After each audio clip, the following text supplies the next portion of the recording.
Selamat pagi, para mahasiswa.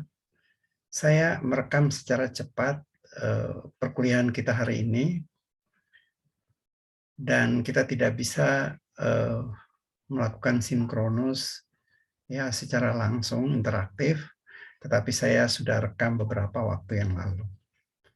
Baik, materi kita pada hari ini adalah tentang permainan rakyat. Saya akan langsung share screen.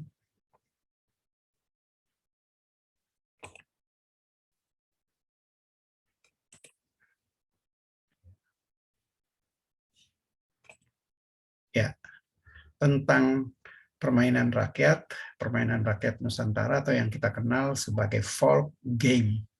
Ya, pada bagian pertama dari perkuliahan ini kita akan memahami hal-hal yang lebih bersifat keilmuan ya, lebih bersifat filsafat, dan pada bagian yang kedua saya akan menugaskan mahasiswa untuk mengidentifikasi permainan rakyat dari daerahmu masing-masing. Baik, bagian pertama kita akan ya, melihat beberapa konsep teoritis ya filsafat tentang permainan. Manusia dikenal sebagai makhluk bermain di satu pihak, tetapi juga makhluk bekerja di satu pihak. Jadi di satu pihak kita kenal sebagai manusia itu sebagai homo ludens, makhluk bermain, dan homo faber sebagai makhluk pekerja. Nah, penemuan konsep tentang homo ludens itu membawa keseimbangan di dalam kehidupan manusia dan di dalam peradabannya, yaitu bahwa manusia tidak hanya bekerja, homo faber, tiap hari bekerja, mencari nafkah, kerja, seolah-olah hidupnya itu serius melulu, homo faber, ya. Tetapi para ahli kebudayaan menemukan bahwa ternyata manusia juga homo ludens. Ya. Jadi tidak hanya hal-hal serius, ya, bekerja mencari nafkah, tetapi manusia, semua manusia ternyata juga homo ludens, makhluk bermain. Makhluk bermain. Nah, bermain ini memiliki dua pengertian ya, pengertian yang sempit, yaitu bermain karena insting bermain. Kita lihat semua hewan ya, hewan-hewan peliharaan kita itu semuanya suka bermain. Ya, kucing, anjing, bebek, ayam, kuda, mereka itu selalu ada waktu untuk bermain. Dan mereka bermain karena insting. Nah, manusia juga bermain karena insting, tetapi itu dalam pengertian bermain yang sempit. Dalam pengertian yang luas, ya, manusia itu bermain bukan karena insting, tapi karena ada kehendak, karena ada pemikiran, karena ada strategi, dan karena ada kepuasan di dalam bermain. Maka muncul permainan dalam pengertian yang jauh lebih luas. Nanti kita akan melihat bahwa ritual-ritual keagamaan, ya, orang kalau beragama dengan ya menjalankan ritual-ritual dengan posisi tertentu, dengan urut-urutan tertentu, dengan lagu, dengan tarian dan lain-lain, itu juga bisa kita anggap sebagai bermain. Teka-teki yang kita pelajari minggu yang lalu itu juga bagian dari bermain. Jadi bermain memiliki makna yang sempit, tetapi juga makna yang luas. Dan bahkan di dalam konsep ya teori tentang bermain, homo ludens itu dianggap meniru konsep deus ludens, artinya Tuhan atau dewa juga bermain-main. Bayangkan kalau dewa tidak bermain, ya Tuhan tidak bermain. Untuk apa juga Tuhan menciptakan manusia? Kalau hanya untuk mati kan, ciptakan hidup, ya. Kemudian 70 tahun hidup dia akan mati atau belum sampai 70 tahun mati, itu kan juga semacam permainan. Ya, permainan dalam arti yang luas. Baik. Jadi kamu catat permainan memiliki arti yang sempit dan memiliki arti yang luas. Nah, banyak pertanyaan ya yang penting tentang bermain itu yang didalami betul oleh ahli psikologi ya. Dunia psikologi itu heran terhadap fenomena bermain. Kok orang bermain ya? Ada pola-pola di dalam permainan ya. Ada permainan yang sangat melibatkan aspek biologis. Ada yang ya seperti permainan catur sangat melibatkan aspek berpikir, strategi ya. Maka ahli-ahli psikologi itu biasanya mengajukan pertanyaan tentang esensi, makna ya, apa yang dirasakan oleh manusia di dalam permainan ya. Maka pertanyaan-pertanyaan tentang mengapa manusia bermain, apa sebabnya manusia bermain, untuk apa manusia bermain, apa yang dirasakan manusia di dalam permainan ya. Kalau di dalam permainan itu manusia kalah, apakah orang merasakan gagal atau kecewa dan lain-lain. Nah, ahli psikologi menyimpulkan bahwa yang membuat orang selalu tertantang untuk bermain adalah karena ada kesenangan dan ada kepuasan di dalam bermain, sehingga orang itu cenderung untuk mengulangi lagi permainan itu. Mengapa orang mengulangi lagi permainan itu? Karena itu jawabannya ya, ada kesenangan dan ada kepuasan di dalam bermain. Ya. Nah ini tadi sudah saya terangkan Homo ludens dan Homo faber ya, Homo faber. Makhluk bekerja dan makhluk bermain ya. Penemuan konsep Homo ludens itu menciptakan balancing, keseimbangan di dalam kehidupan manusia. Manusia tidak hanya melulu bekerja ya, tapi manusia juga mempunyai waktu untuk bersantai, untuk bermain ya. Tidak ada manusia yang tidak bermain. Itu kesimpulan tegas kita. Maka ilmu tentang bermain ya itu diperkenalkan, ya dipopulerkan oleh ahli dari Belanda, Johan Huizinga. Bukunya berjudul Homo Ludens: A Study of the Play Element in Culture. Ya, studi tentang bermain, elemen-elemen bermain di dalam budaya-budaya. Ya, dia adalah filsuf pertama yang membedakan antara game di mana permainan itu ya permainan itu dijalankan tanpa harus ada orang yang kalah dan yang menang. Sedangkan play itu lebih serius ya.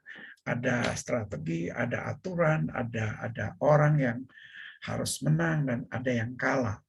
Dan justru karena itulah olahraga ya, permainan-permainan, ya semua olahraga juga itu kita kategorikan sebagai permainan, itu menjadi sesuatu yang selalu menarik ya. Pertandingan sepak bola misalnya kita sudah tahu aturannya begitu, harus 11 ya, harus ada 11 orang, ada aturan-aturan ya, ada posisi-posisi pemain kita udah tahu, tapi tiap kali kita pengen nonton lagi ya, karena kalah dan menang itu menjadi sesuatu yang menggairahkan dan itu menyenangkan ya. Ada kesenangan, ada aspek kebahagiaan, kepuasan di dalam permainan meskipun kita hanya menonton saja permainan itu. Oke. Baik, di dalam budaya-budaya itu ya Huizinga mencatat bahwa permainan atau bermain adalah sebuah konsep yang mendasari ritual-ritual agama. Ya, ritual-ritual apapun lah. Ya, ritual melarung. Ya, ritual apalagi?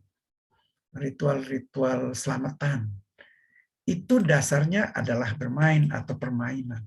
Bahkan di dalam ritual-ritual agama, hukum itu suatu permainan, ya. Sebuah drama kan, coba kamu kalau menyaksikan persidangan, ya, ada terdakwa, ada pembela, ada penuntut umum, ada hakim, ya, ada saksi-saksi.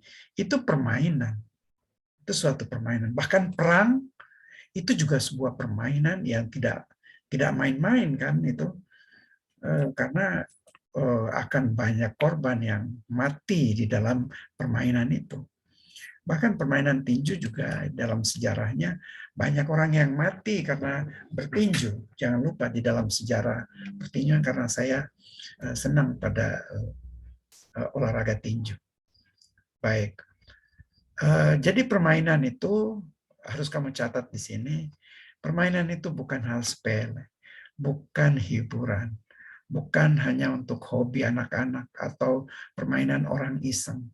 Karena bermain, ya, itu layak dipelajari di dalam ilmu kita, ya, folklore sebagai sebuah fenomena budaya yang penting, yang punya pengaruh, ya, pada perkembangan peradaban manusia.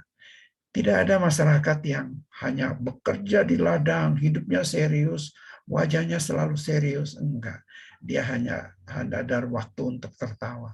Karena itulah manusia, ya, mengembangkan berbagai macam permainan.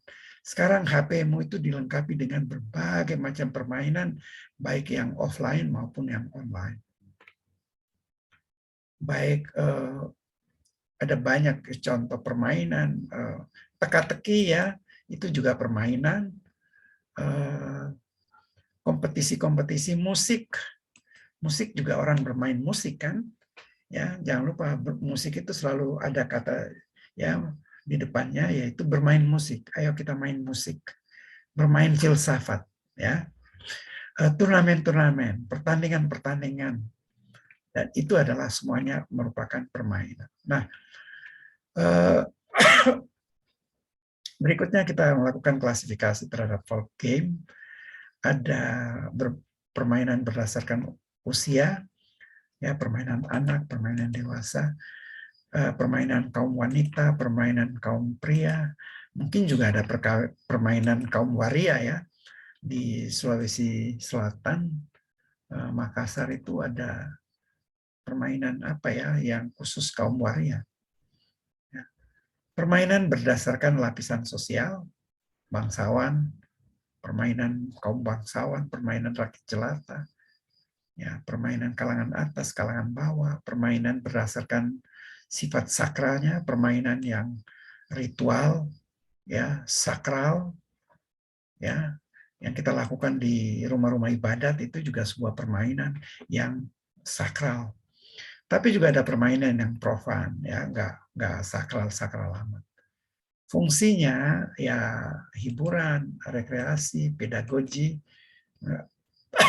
melatih fisik, gerak otot, ya, sportivitas, melatih kecerdasan mental, strategi, ya.